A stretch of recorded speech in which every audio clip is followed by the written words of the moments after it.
கோடை வெயில் கொளுத்திய வேளையில் அக்னி நட்சத்திர துவக்கல் நாளில் இன்று கணவாய்ப்பாளையம் கோவை மாவட்டம் மேட்டுப்பாளையம் வட்டம் காரமடை மேற்கு வெள்ளியங்காடு செல்லும் வழியில் கணவாய்ப்பாளையம் வெள்ளியங்காடு சோழம்பாளையம் செல்லும் வழியில் கனத்த மழை இன்று அக்னி நட்சத்திர துவக்க நாளில் அதிக மழை பெய்து கொண்டிருக்கிறது. சூட்டை தணிக்க ஓர் மழை.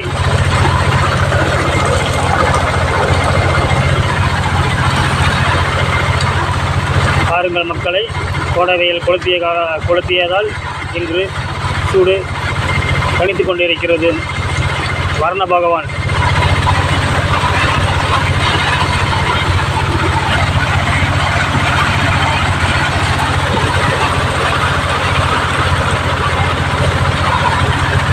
பகவானே, நீங்கள் இல்லாவிட்டால் நாங்கள் வெந்து கருகி விடுவோம்.